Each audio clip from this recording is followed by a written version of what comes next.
E aí, pessoal? Boa tarde. Boa tarde, pessoal. A gente pode ficar assim mesmo? Você prefere ficar no meio? Onde que a gente fica? Não, fiquem do lado, tá bom. Boa tarde. É muito bom ver uma plateia tão grande assim. Eu tive a felicidade de ser convidado para mediar. A mediação tem uma ideia, de alguma maneira eu vou fazer umas perguntinhas, vocês vão ter as suas perguntas, mediar esse papo com o Iberê e com a Mariana, de um canal que é um canal espetacular de divulgação de ciência. Eu sou um professor de ciência já tem 30 anos e trabalho com divulgação científica, e essa oportunidade eu não esperava ter, né? E um pouquinho antes de fazer a primeira pergunta, eu vou falar um pouco a minha relação com esse canal, né? Então, eu sou um professor de física no nível médio e eu faço experimentos e faço atividades, construo coisas. Eu tinha um apelido já há um tempo atrás, eu acho que só os mais velhos assim vão saber, né? De professor MacGyver, né? Que era uma série que não é um cientista, era um agente, fazia coisas usando pequenas coisinhas, pasta de dente, fazia uma bomba usando pasta de dente e um clipe de papel, lembra direitinho, exatamente isso. E aí eu fazia essas coisas, tudo bem, mas aí começou a acontecer que eu fazia algo com meus alunos e ele falava assim, mas isso eu vi no Manual do Mundo. Aí eu disse, tá bom, ignorei, continuei fazendo, era um canal de internet. Eu disse, gente, eu sou da prática, a internet é do virtual, vamos lá.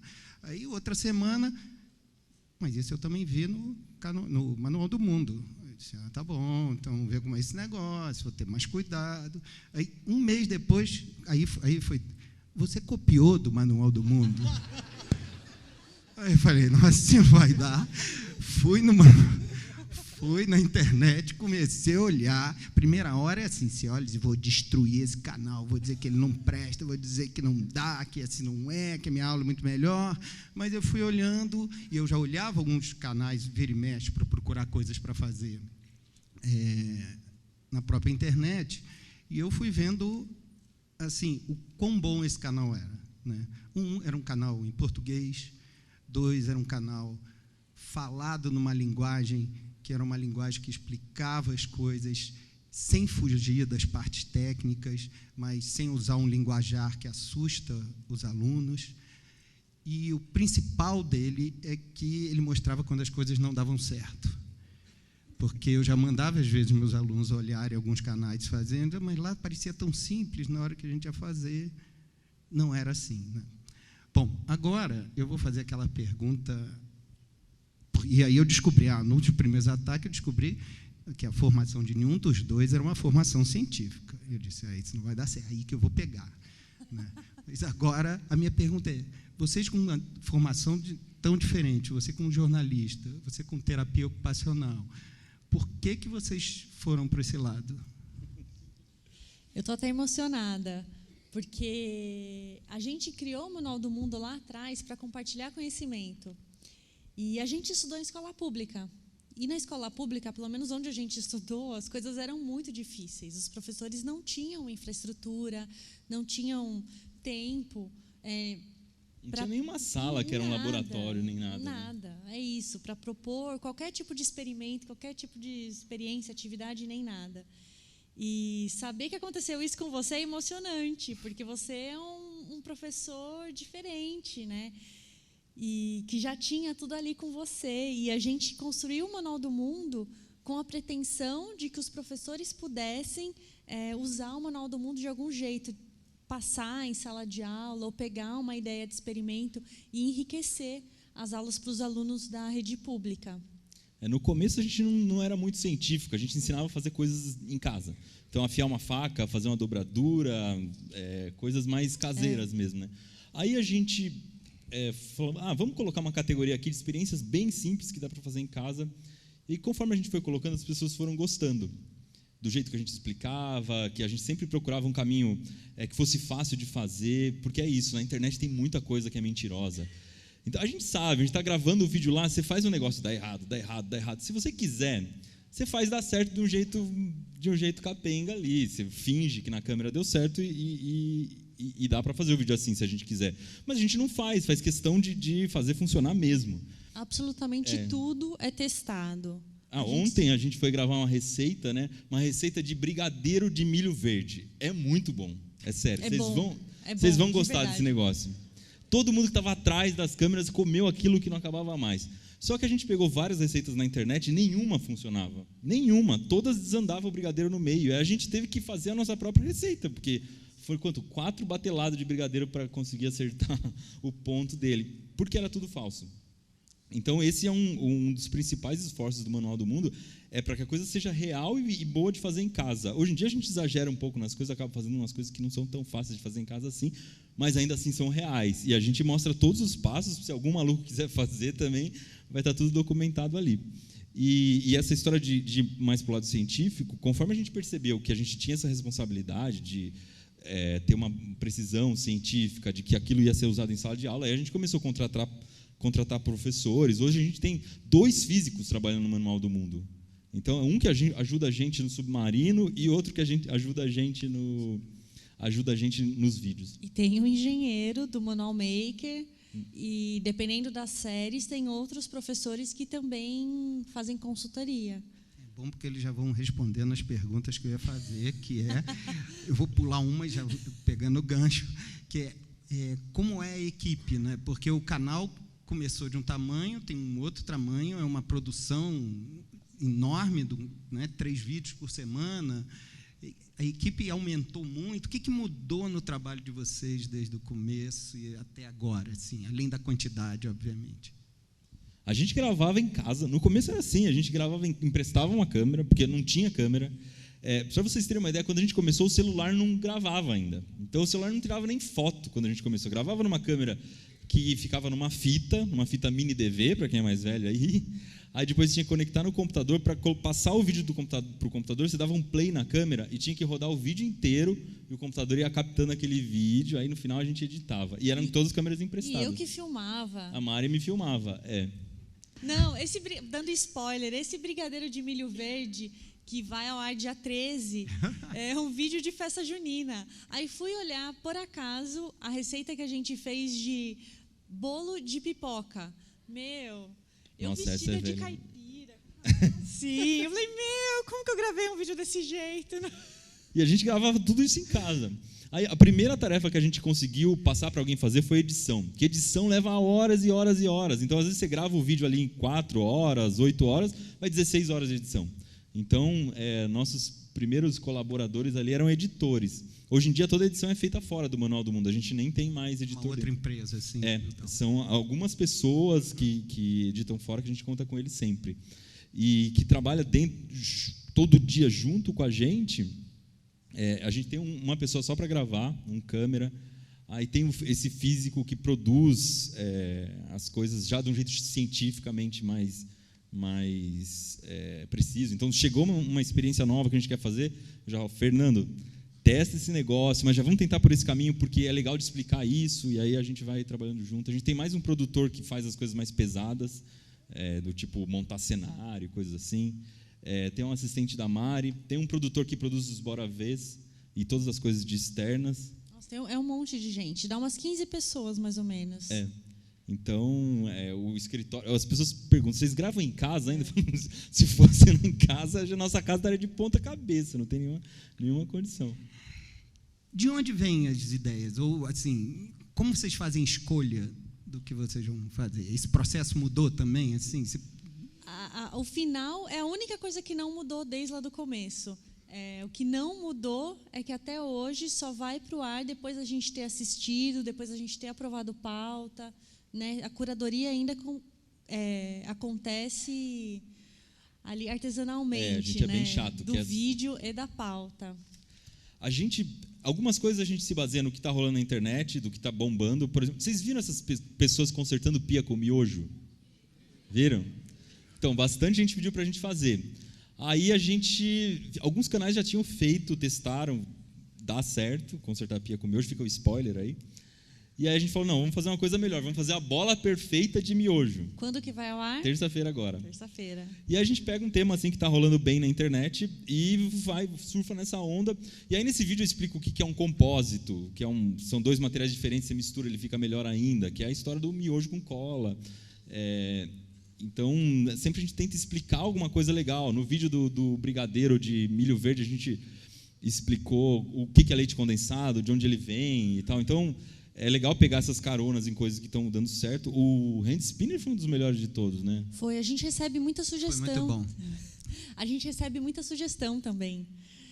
Isso que eu gostaria. Como é essa troca, né? Porque o canal, eu estava falando com o Iberê um pouco antes, tem muito comentário no YouTube, e vocês usam isso para uma troca de... Usa muito. A gente vai colocando tudo num aplicativo, no Trello, que é um aplicativo que você cria uns post-its dentro, você vai listando as coisas, você consegue colocar muita coisa dentro de um post-it. Então, a pessoa manda sugestão, a gente já põe lá na mesma hora. Isso aqui a gente não tem ainda. Quando chega uma sugestão repetida, normalmente ela chega com alguma coisa a mais. A pessoa pegou de outro lugar, viu num livro, tira a foto do livro, manda para a gente, já vai botando lá. Então, quando você vê, tem 10 pessoas que indicaram a mesma coisa, mas cada um foi dando uma dica a mais ali dentro daquilo lá. E a gente vai guardando. Então, a gente tem um estoque de ideias gigantesco, a gente guarda tudo, né? Tudo que mandam para a gente. Se a gente leu, bateu o olho e sabe que vai acrescentar, bota lá. Aí a gente vai fazendo, pensando em ter um pouco de diversidade. Então, fez uma experiência de física, de eletricidade, agora a próxima não pode ser isso, vamos trocar. A gente tenta ir variando. Tem muita coisa que a gente vê e não sabe se vai dar certo, ou a gente não tem capacidade de fazer ainda, mas fala, não, um dia a gente vai conseguir fazer, mas isso aí precisa de um metal, sei lá das quantas, que a gente não tem agora, mas um dia vai ter. Mas tem coisas que ficam engavetadas anos, tipo o motor V8.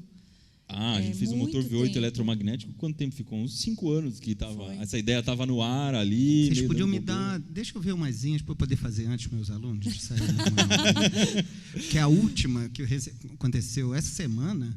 Eu resolvi que ia fazer uma mesa de furinhos com ar para as coisas flutuarem. Isso... Reuni todas as coisas. Aí comecei a semana, quando eu olho, sai no outro dia de olha, eles estão me copiando. Tem alguma coisa que está errada. Será que estão gravando alguma coisa do meu celular, né? Não Será tem que... alguma coisa. Alguém me hackeou aqui no celular. Eu pesquisei de todas as palavras possíveis. Isso não tem no Manual do Mundo aí, não é possível. Então eu vou fazer. Mas é muito difícil também a gente conseguir pauta por conta disso. Porque tem mais de 1.500 vídeos.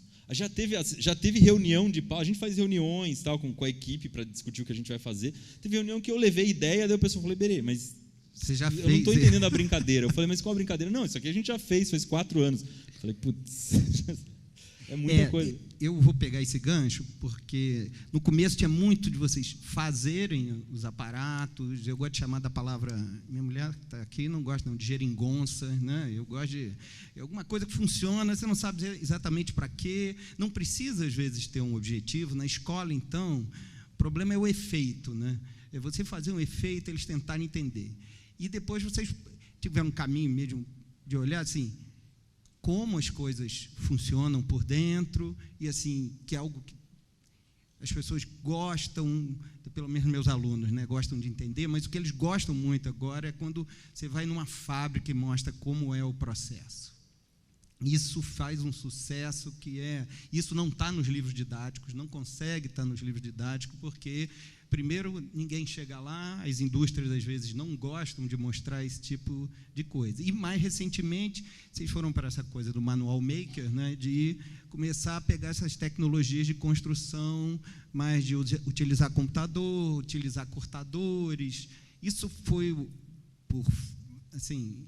Vocês viam sugestões nisso? Isso era uma demanda de... Bom, as visitas às fábricas, a gente tentou fazer desde o começo do Manual do Mundo. Mas se você tiver um canal pequenininho, quando a gente tinha, sei lá, 50 mil inscritos, o primeiro lugar que a gente tentou foi na Casa da Moeda. E eles canal de 50 mil, deram lá bola em 2000 e tantos. 2010, 2011, nem tinha um. E aí, quando a gente cresceu, a gente falou, não, a gente vai fazer isso ainda, vai dar certo esse negócio. E quando o canal foi crescendo, aí muda. Aí você liga na fábrica, o cara fala, não, mas eu adoro vocês e tal, vem cá. E aí começa a mudar. Aí você liga numa fábrica mais difícil de entrar, você fala, não, mas a gente já fez Itaipu, a gente já entrou em Angra, foi na Coca-Cola. Aí o cara já fala, não, se vocês foram nessas, então vem aqui também. Então, é uma coisa que demanda um know-how que vai se acumulando, um prestígio que você tem que acumular para conseguir alcançar nesses lugares, né? E aí a gente tem conseguido entrar em lugares bem difíceis, né? Tipo, a usina de Angra eu nunca tinha visto. A usina de Angra é muito difícil. Desse jeito. É incrível. E como a curadoria é nossa, a gente Era a próxima pergunta. a gente vai levando as séries para o que a gente quer ver, para o que a gente quer fazer. A gente quer entrar, Então a gente queria entrar nesses lugares. Nossa, tem muito. Submarino, para mim, era o sonho, entrar no submarino, porque a gente tinha entrado no museu submarino.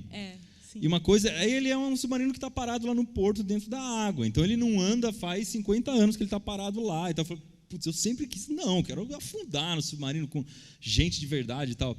E aí a gente conseguiu e teve um momento que o submarino desceu, subiu na Baía de Guanabara, assim, ele fica com aquela vela para fora, né? Vela é aquela ponta que o submarino tem. Aí o capitão falou assim, Iberê, se você quiser subir lá, pode subir.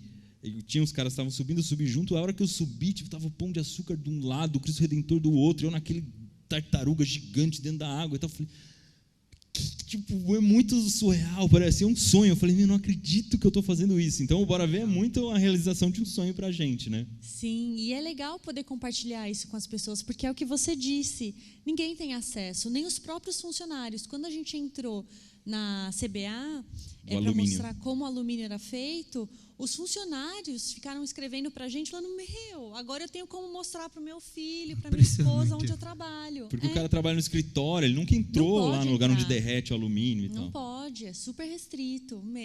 Um privilégio, né? O que a gente faz, assim, é incrível, modéstia à parte, porque é isso, a gente consegue aproveitar, a gente trabalha e consegue aproveitar muito.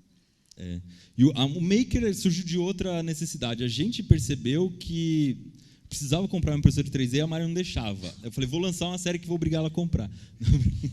Isso também é verdade, também. Mas o que a gente percebeu é que a gente precisava evoluir em algumas coisas.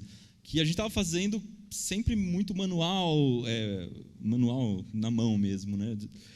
E fazia tempo que as pessoas estavam começando a mexer com impressora 3D, corte a laser estava para tudo quanto é lado, o Arduino, eu tinha comprado ganhado o outro, estava lá na minha gaveta, fazia 3 anos, eu não tinha mexido ainda.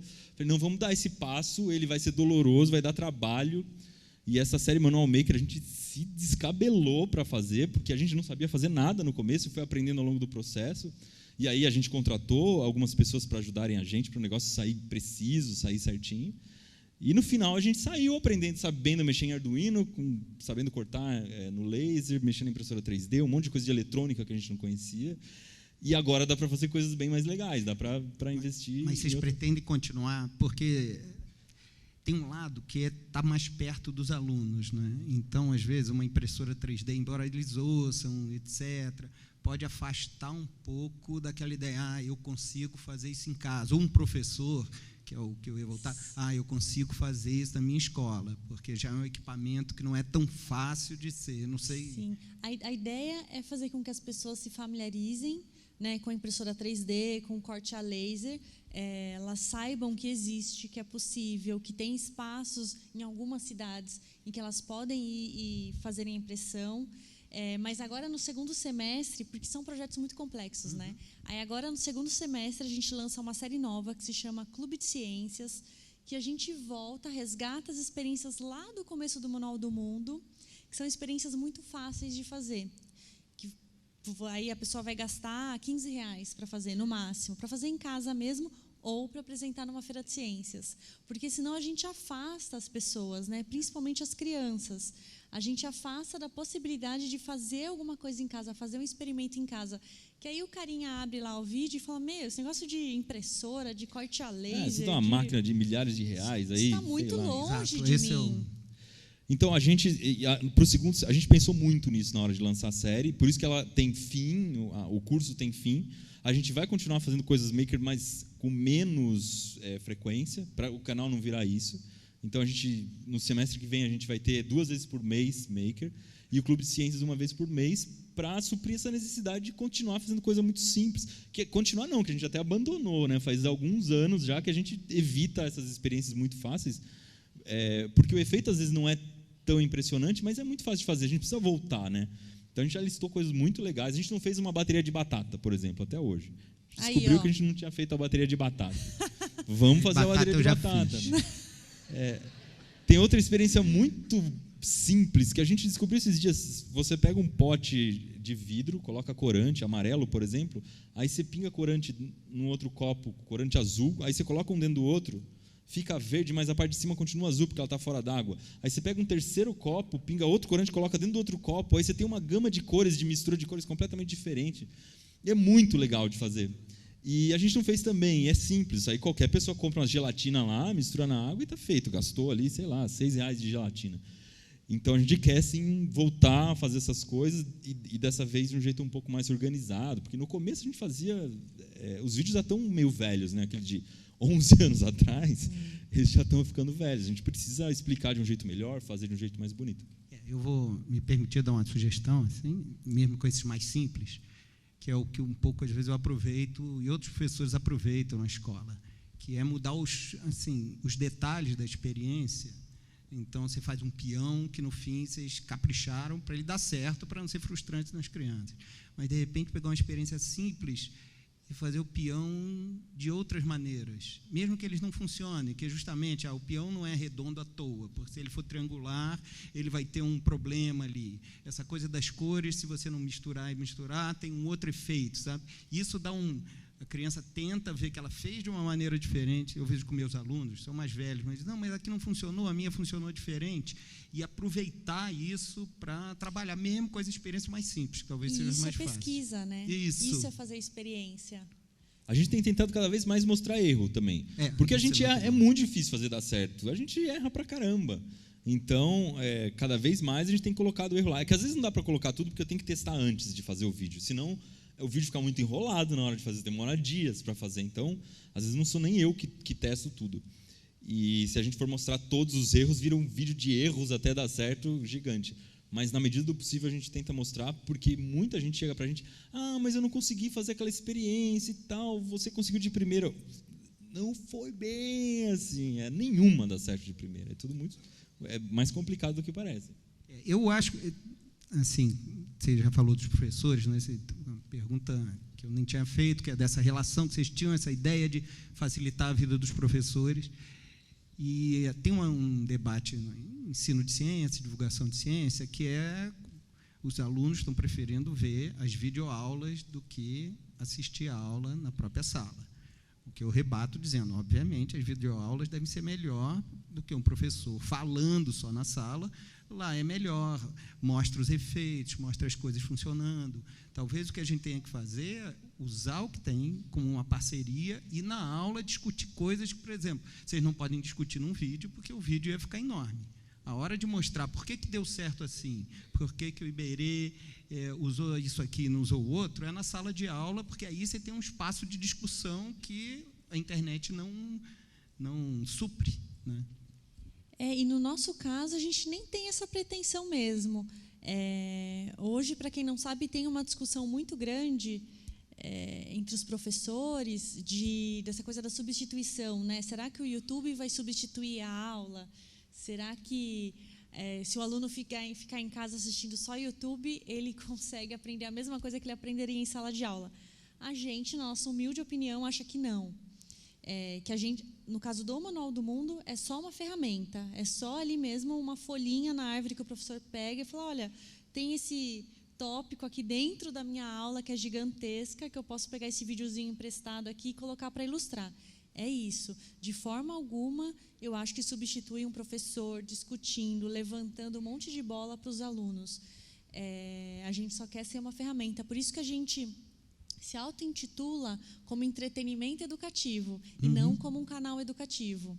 Porque a gente não é professor, não entende nada de didática. E os vídeos a gente também não segue parâmetros curriculares nacionais e tal. Né? Vocês não são um canal escolar, mas eu acho que vocês podem dizer que vocês são um canal educativo, sabe? Porque essa visão de que educação só tem dentro da escola, ela é difícil, né? Porque é uma coisa muito profunda nas pessoas, mas ela acontece em outros lugares.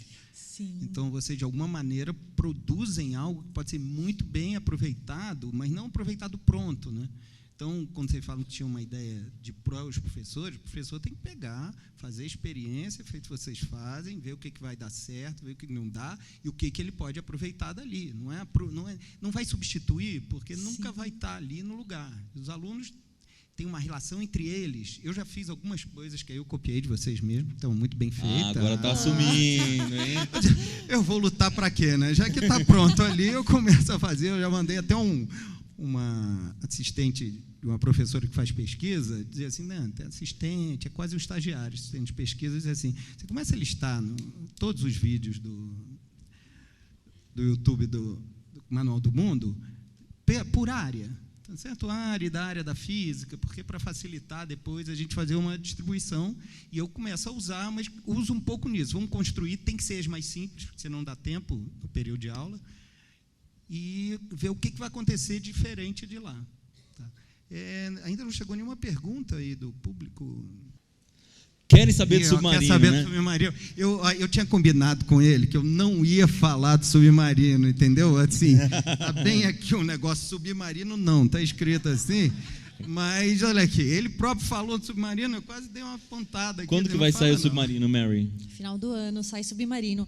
É um projeto bem difícil. Eu acho que a gente deu uma subestimada no projeto, de verdade, e eu estava grávida, né? É engraçado. Depois que você tem um filho, o primeiro filho cresce, aí você fala, nossa, o segundo vai ser incrível, vai ser muito fácil, eu sofri no primeiro à toa. O segundo vai ser, belezinha. Não. E aí eu estava grávida, eu ia mergulhar junto no submarino. A Maria ia fazer aula de mergulho comigo. Comecei a fazer aula de natação, e não sei o que. A Melissa nasceu, parou o negócio. Virou um furacão a nossa vida. Furacão. A gente está conseguindo retomar agora, né? Sim, mas tá saindo, né? Você está indo na escola de mergulho, ele já está quase pronto, a estrutura dele está quase inteira pronta. A cabine em que eu vou entrar está pronta, de madeira. Essa semana chega a parte de baixo, que vai ser de aço, a parte que segura os motores e os cilindros de oxigênio. A gente já fez os 2 lastros de isopor. E essa semana a gente foi na escola de mergulho para definir como vão ser as mangueirinhas que vão comunicar o ar lá dentro. É super complexo, a parte mais complicada do submarino são essas mangueiras que enchem o ar de lastro, tira a água. A gente está calculando que eu vou ter mais ou menos 4 registros em cada mão para fazer o submarino descer e controlar o ar dentro, e mais alguns outros que a gente nem está imaginando ainda. E assim que a gente instalar essas mangueiras, a gente lamina o submarino, que é colocar a fibra de vidro com o epóxi por fora. Aí ele vai ficar com a cara que ele vai ter mesmo. Falta a gente fazer uma visita na fábrica de policarbonato. Policarbonato é o que a gente chama grosseiramente de acrílico, mas é um plástico bem específico que é super resistente, bem mais resistente que vidro, que ele vai fazer as janelas do submarino. Mas a gente precisa ir lá na fábrica conversar com o pessoal para ver o que serve, qual é o mais resistente, que tamanho que pode ter as janelas. Aí a gente vai laminar, depois cortar o buraco das janelas, colocar o policarbonato, laminar de novo na borda dele para ficar legal. E aí falta pouca coisa. E muita gente ajudando. Tem um físico, um físico fazendo a construção, ajudando a gente na construção. Tem muitos engenheiros, né, que a gente liga, dando consultoria e olhando. Até na escola de mergulho. Isso que é legal. A gente foi conhecendo muita gente bacana com esse submarino. Então eu fui pedindo ajuda para todo mundo. Então, sei lá, precisava saber como laminar. Aí eu fui lá na fábrica de epóxi, e aí o cara da fábrica de epóxi deu uma ajuda tremenda para a gente e tal.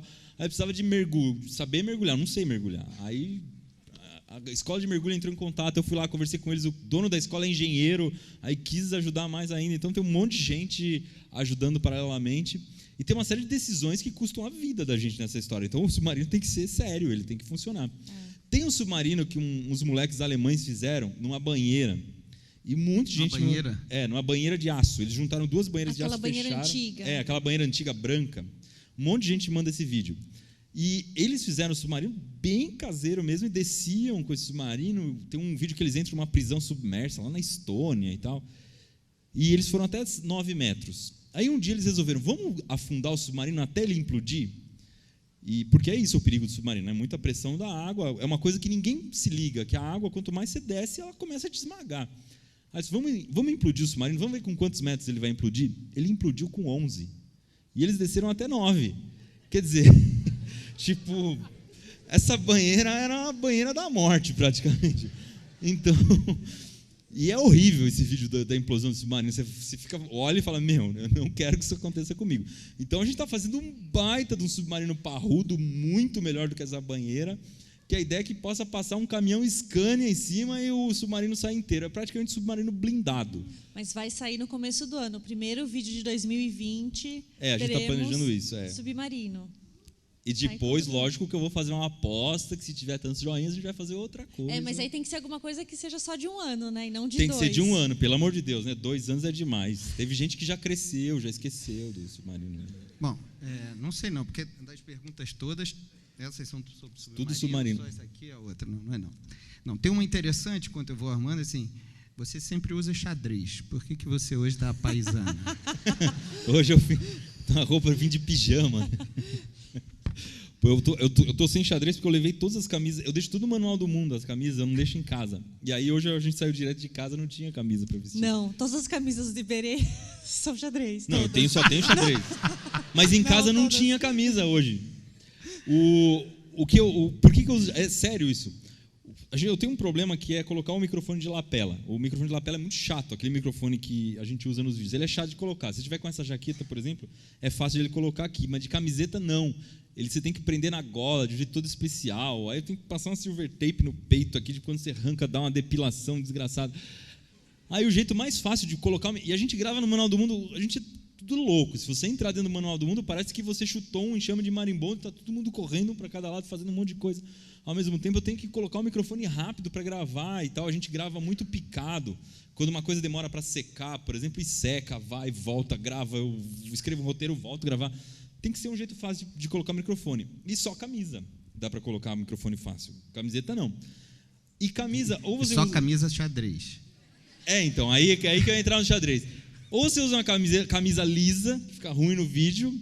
Camisa listrada, né? Já saiu de moda. Se usar uma camisa lisa, parece camisa de casamento, né? Aí não tem nada a ver. Ou usa uma camisa listrada, também já quase não se usa mais. Eu falei, vou de festa junina mesmo. O Iberê se acha descolado, bota. Aí a camisa xadrez. Fica aquele visual lumberjack. Um cara de lenhador, fica um estilo lenhador, assim ele gosta. Olha, são muitas perguntas, não sei se eu vou conseguir fazer todas, vou tentar organizar. Tem uma que já saiu 2 vezes. Primeiro, uma que eu não sei qual foi o primeiro programa. Foi o da tabuada? Foi da tabuada. É um jeito de como fazer conta de multiplicação sem tabuada. Acho que eu vi esse quando eu fui ver. É bem legal esse vídeo, é uma técnica bem legal. Você faz riscos que correspondem aos números, aí você conta o cruzamento dos riscos e dá o resultado. Nessa época não aparecia nem o rosto, eram só as mãos. Só as mãos. A gente fazia com as mãos com a ideia de que o vídeo, sem falar nada, com a ideia de que o vídeo pudesse ser internacional.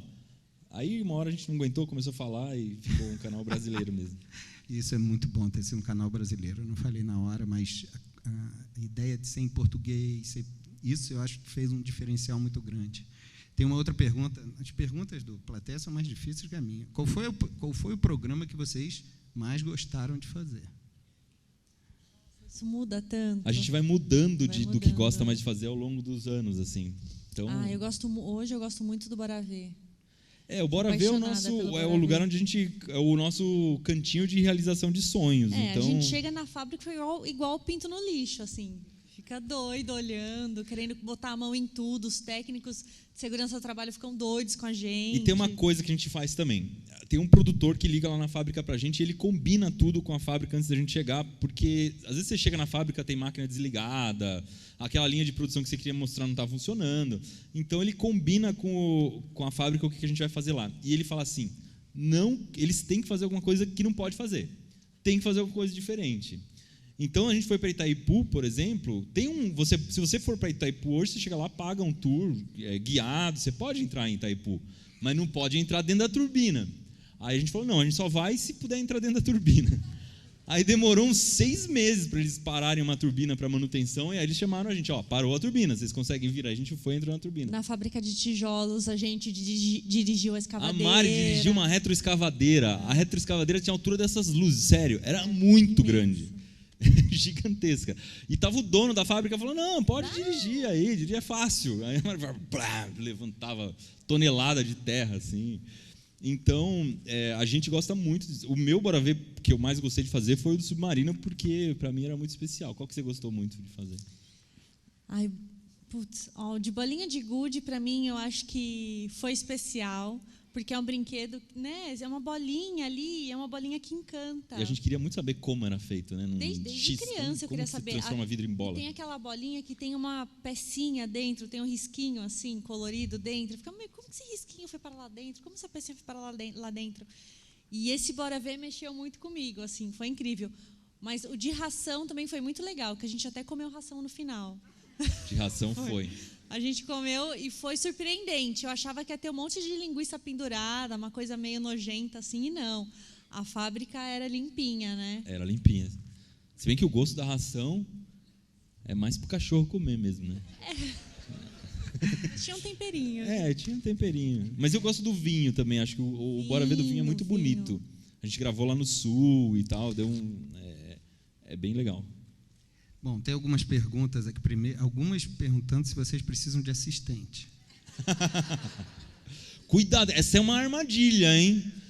Isso é um problema que a gente tem, na verdade. As pessoas vão trabalhar no Manual do Mundo, que a gente, ao longo do tempo, muita gente trabalhou com a gente. Tem 11 anos de Manual do Mundo já. As pessoas entram achando que lá é festa, e na hora que chega, A gente trabalha bastante. Vê que a gente trabalha, que as coisas dão errado, e quando dão errado, a gente fica desesperado para gravar o próximo vídeo. É muito corrido. Mas eu acho que 90% das pessoas que hoje trabalham com a gente são pessoas que já assistiam o Manual do Mundo, né? Já. Que já tinham já alguma relação com o Manual do Mundo antes de irem trabalhar lá. Eles fazem algum curso? Porque tem uma pergunta se vocês pensam em oferecer cursos, oficinas para as crianças. Essa foi do Juliano pediu para você dar um alô, porque é fã seu. E aí, Juliano, onde você está? Tudo bom? A gente adoraria fazer, é uma coisa que daqui uns 10 anos a gente gostaria muito de fazer, mas hoje não dá, é muito corrido. A gente não consegue produzir tanto vídeo e fazer qualquer outra coisa. A gente já tentou até abrir uma loja, a gente gostava muito da loja, porque vendia coisas que não se encontrava em lugar nenhum. Tempo, resumindo, só que não tem tempo, não dá tempo. Hoje a gente está sem tempo. Para sair, porque tem perguntas aqui de visitar escolas, de receber pessoas. Por isso também, a gente adoraria visitar as escolas, principalmente em estados que são mais longes, fora do circuito Rio-São Paulo, mas a gente não consegue, por uma questão de tempo mesmo. Né? Até a gente estar aqui é uma coisa que, se vocês forem ver o calendário de eventos do Manual do Mundo, não existe, a gente não vai em lugar nenhum, é muito difícil. A Melissa está aqui atrás. É muito aqui, difícil a gente lá. conseguir fazer alguma coisa. A gente gostaria muito. E para o futuro a gente pensa em fazer mais, sim. Mas a gente precisa se estruturar melhor, pensar em como fazer tanto vídeo sem dar tanto trabalho. Porque dá aquela mesa de hockey, quanto foi? Uma semana para gravar a mesa de hockey? Foi quantos furos? Ela tinha um furo a cada 2 centímetros, ela tinha 1 por 60. Faça uma conta, por favor, para mim. 1 dá 50 vezes 30, 1.500 furos. De mesa de hockey. Isso é um bom trabalho para estudante, né? Quando você quem quiser ser assistente aí, tem que ficar na furadeira lá. E mas a gente errou o tamanho do furo, tem que furar tudo de novo depois. Porque a gente fez de 2 milímetros. Tinha que ser mais fino. Tinha que ser mais grosso. Grosso? Mais grosso. E aí teve que furar tudo de novo. Eita. Foram 3.000. Tem um interessante aqui. Tem um vídeo pegadinha que o Iberê teve que fazer um furo na mesa, ainda na época que os vídeos eram gravados em casa. Nos pós-créditos aparece o Iberê consertando a mesa com cara de quem levou uma bronca. Estou com essa dúvida há uns 5 anos. Afinal, a Mari deu uma bronca mesmo ou foi tudo encenação? Vinícius. Teve um furo, eu fiz É que eu já furei todas as mesas, eu não sei mais qual. Qual pegadinha que ele fez um furo Ela na nunca mesa? deu bronca, essa que é a Não, essa também é outra, sempre dá bronca. Eu levo bronca todo dia, então também não sei. Provavelmente deu bronca. Provavelmente. E na pegadinha da Coca-Cola levou bronca, teve que limpar Nossa, o teto. essa da Coca-Cola foi terrível, acabou com o nosso teto. Mas a minha mesa é furada, a mesa do balcão do manual tem vários furos. A gente fura, bota massa e tá tudo certo de novo. Uma pergunta que surgiu várias vezes é: por que vocês decidiram fazer um livro e se vão ter mais livros além dos 2 que já saíram? O que a gente Essa acha... pergunta foi do pessoal da editora, né? A Virginia está aí escondida em algum lugar. Virginia. Ah, foi... Aí. Ah, legal. O Dúvida Cruel, a gente recebe muita dúvida. Muita dúvida. E é uma série muito legal. A gente tinha lançado em só vídeo. Defendendo a série um pouco. É uma série incrível, Dúvida Cruel. É uma a gente série lançou 24 vídeos, né? que a gente tira essas dúvidas, responde dúvidas em desenho. Mas é uma série que em vídeo não funcionou. Não deu certo, não deu audiência, e aí não tinha como continuar. A gente queria um jeito de responder essas dúvidas de outro jeito, porque no vídeo ela não funcionou muito bem.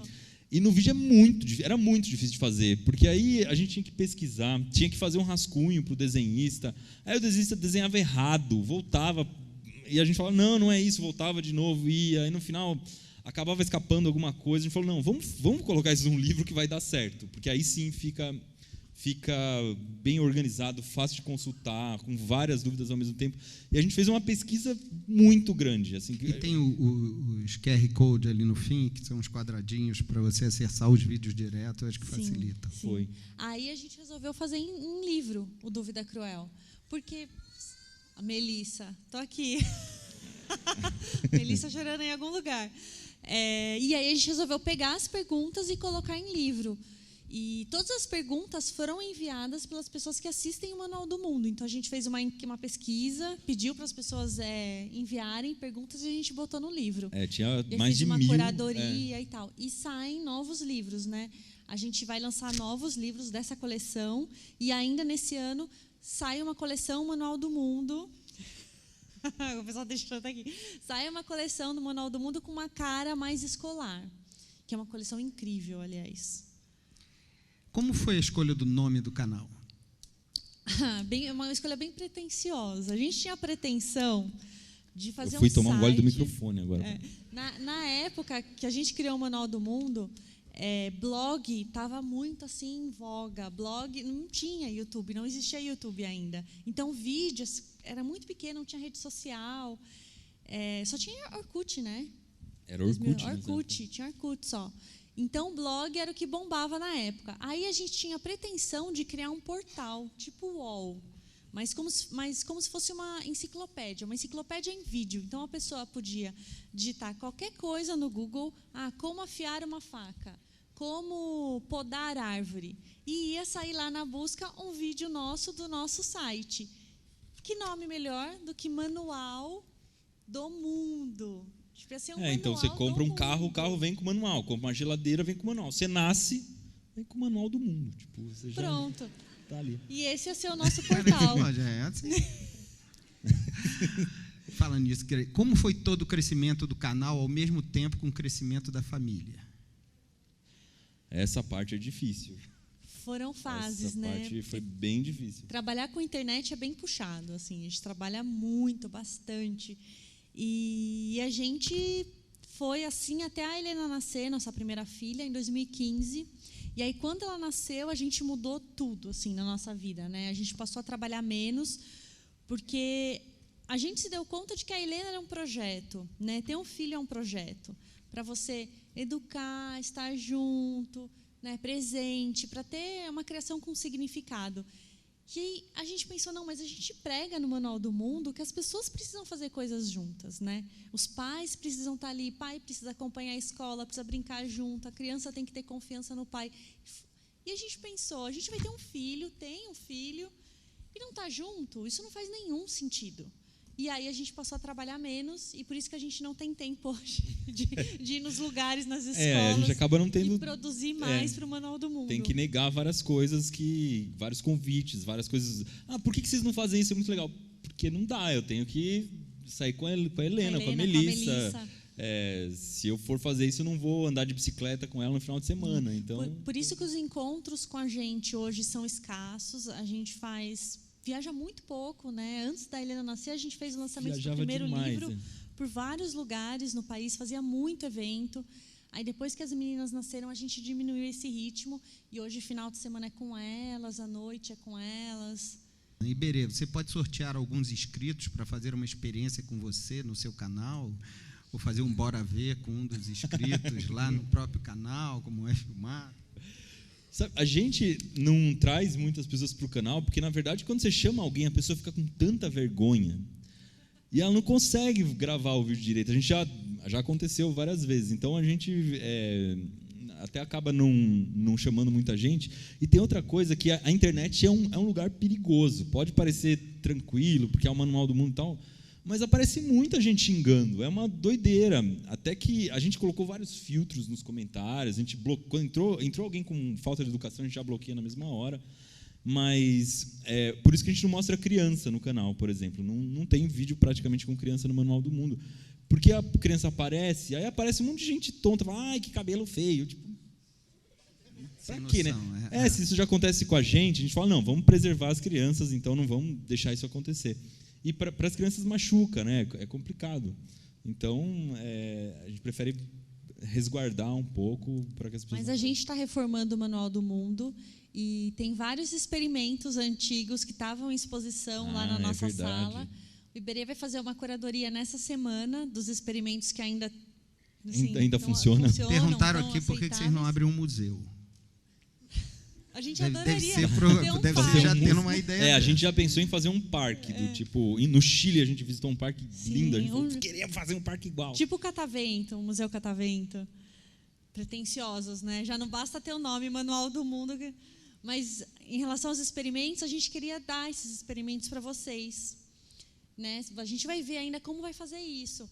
Mas, provavelmente, no nosso Instagram, eu volto a falar sobre isso agora nessa semana. E aí, quem quiser, sei lá, vou botar foto lá de um origami que está lá em exposição. Eu vou falar, quem quer? Não sei, vou pensar num jeito. Tem coisas bem mais legais que origami lá, hein? Tem umas coisas boas. Aliás, os origamis que a gente tem não são nossos. Tem vários origamis... Tadashi Mori. Tem uns origamis bem cabulosos lá. Aqui tem duas perguntas. Qual a faixa de idade das crianças que assistem o canal, se são meninos ou meninas? Mas tem outra do João Pedro, 10 anos, que diz assim, como é muito mais sério do que as que eu fiz, como é para vocês falarem um assunto tão técnico e avançado, sabendo que são tantas crianças que assistem o canal? Nossa. Que legal, parabéns.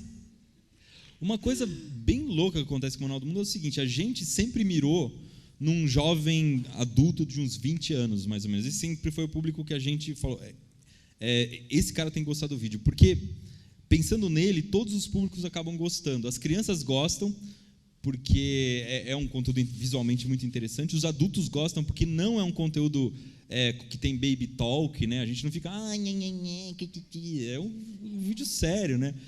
E a gente acaba atingindo a família toda. A gente percebe, por exemplo, que em São Paulo, as crianças gostam, tem muito mais crianças que gostam do Manual do Mundo. Quando a gente faz encontro do Manual do Mundo, tipo em Mato Grosso, só vai adulto. Aqui em São Paulo, os adultos têm vergonha. É verdade de dizerem que gostam. Os adultos têm vergonha. Eu acho que rola isso em São Paulo. E encontro, né? A gente faz evento e vai o adulto com a criança, o adulto fala, estou aqui com ele.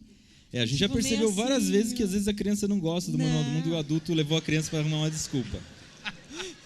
Mas a estatística mostra, no gráfico do YouTube, a gente tem lá uns 75% de público adulto. E a gente sabe que uma parte desse público é a criança que entrou com a conta da mãe ou do pai. Mas o fato é que tem muito adulto que assiste o Manual do Mundo e as crianças assistem desde sempre. Né? E o que acontece, no fim das contas, as crianças interagem muito mais. Então, adulto não comenta vídeo. Na nossa geração, ninguém comenta. Eu não... Faz anos que eu não comento. É muito raro. E as crianças comentam... quando a gente lança o vídeo, tem assim 50 comentários first. Porque se você entra e ninguém comentou ainda, você quer marcar ali que você foi o primeiro. E são sempre as crianças que fazem toda essa agitação. Né? Então, elas acabam aparecendo muito mais. Mas a gente toma muito cuidado para que o vídeo possa entrar na casa da família sem nenhum problema. Então, não vai ter palavrão, a gente não vai ensinar coisas perigosas que podem machucar. Tudo que a gente ensina aqui vai mexer com alguma coisa perigosa, são coisas perigosas que fazem parte do dia a dia das pessoas. Então, uma furadeira, um estilete e tal, são coisas que a gente tem em casa, que tem que saber mexer, que algum adulto ali vai saber ajudar, e que mesmo os adultos têm que tomar cuidado. Tal. São riscos que fazem parte da nossa sociedade. Né? Qual foi seu vídeo mais perigoso, já que você está falando nisso? Mais perigoso? Tem vários de química que são bem cabulosos. Uma vez eu fiz uma... Tanto que tinha a série Super Química, né? O do Super Química era bem trash. Uma que eu fiz que era uma piranha, o líquido piranha. É um líquido que, quando entra em contato com qualquer coisa orgânica, ele oxida de um jeito muito rápido. Então, você jogava um pedacinho de açúcar, ele fazia assim. Se você enfiasse o dedo, ia acontecer isso também com o dedo da gente. Então, os de química eram bem problemáticos. Assim, a gente tinha que tomar muito cuidado. Mas nunca aconteceu nada. Muita gente pergunta, vocês já se machucaram e tal. O que acontece comigo é que toda semana eu corto o dedo, mas eu já estou acostumado. Mas você corta o dedo também porque você é descuidado, né, amor?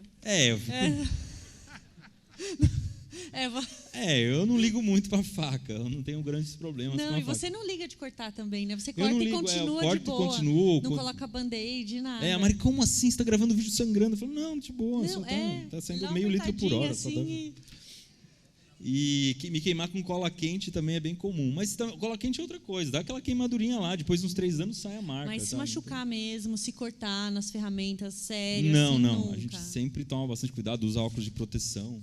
Quando eu fui testar a bola de miojo, eu estava com uma Dremel. Dremel é aquela micro-retífica, aquela máquina que gira lá, 30.000 RPM, tentando lustrar um pedacinho de miojo, voou no meu olho, eu estava de óculos e quase quebrou o óculos. Deu uma pau! E depois no Manual Maker a gente ficou mais cuidadoso ainda, porque são coisas que... Esse é o perigo, né? Coisas que não parecem perigosas, mas são. Soldar, por exemplo, quando você está soldando, às vezes você prende um fio no outro e está soldando, de repente o fio faz assim, tonhonhon, quando ele faz tonhonhon, ele está cheio de solda derretida e voa a solda.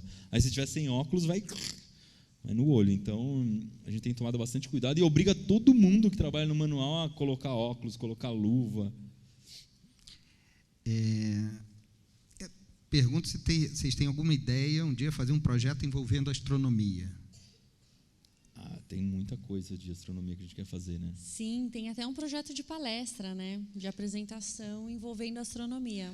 Coisa que eu me lembre agora de que eu quero fazer de astronomia é fazer um sunspotter, que chama, né? Você pega um telescópio, vira ele ao contrário e faz ele projetar o Sol numa folha de cartolina, alguma coisa assim.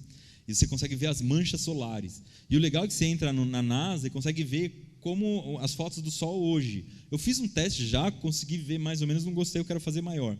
Mas aí você consegue comparar se o que você está vendo é realmente o que está no Sol, e é muito legal. Você consegue ver que o Sol é uma esfera. Você vê em formato meio esférico. Você já fez? Já. E é legal pra caramba, né? Eu gosto. Isso eu já fiz. Ele vai embora feliz hoje. Essa eu já tem duas fiz. coisas só, batata 2 em 1.500, eu acho que eu estou bem, né? Pergunta, vocês têm patrocínio? Pergunta de André. Tem. A Ural-B patrocina os nossos vídeos faz uns 3 anos já, né? Sim, tem o patrocínio do YouTube, né, nos vídeos, e mais outros patrocinadores que vão entrando em séries, vão entrando em vídeos individuais. Aí, para saber se um vídeo é patrocinado ou não, em todo vídeo a gente coloca uma marcação, que vai estar ali na descrição do vídeo, ou no lado direito ou esquerdo do vídeo a gente coloca uma hashtag no começo, né? Patrocinada, nos 20 ou 30 primeiros segundos. Coloca. Esse é um cuidado que a gente tem que... O vídeo, quando o vídeo é patrocinado, tá sempre marcado, é sempre explícito. Não existe patrocínio escondido. Às vezes a gente evita falar nome de marca se o vídeo não for patrocinado, porque senão a gente fica fazendo propaganda à toa. Às vezes tem que falar, por exemplo, eu falo massa epóxi. As pessoas... Isso é Durepox, né? A gente conhece e tal. Então tem que falar a marca, ou que só dá certo em determinada marca. O chato é não falar fita crepe, né? Falar durex. Não falar durex. Falar fita adesiva. Fita adesiva. Tipo, ninguém fala fita adesiva, né? Você fala durex. Vai vir um comentário perguntando se não serve durex, não? Onde está o menino do joinha? O Gui. O Gui tá grande, o Gui cresceu. Ele tá... Tem 13 anos, O Gui tem 13 anos. Joga no time de futebol lá da cidade. Mas o Gui, ele começou a ser reconhecido na cidade. A gente veio de uma cidade pequena, Piedade, com 50.000 habitantes. O Gui mora lá ainda hoje. E ele começou a ser reconhecido. E a gente achou que isso não seria uma boa coisa para ele. Então, a gente cortou o joinha dele no final dos vídeos. Até hoje, ele é maior, já não tem mais aquela cara de bebê do final do vídeo. Mas reconhecem ele até hoje. E a gente acha isso um pouco perigoso. pode não ser sadio para uma criança ser muito reconhecida. Então a gente falou, vamos cortar por aqui. Tanto que a gente não mostra as nossas filhas também.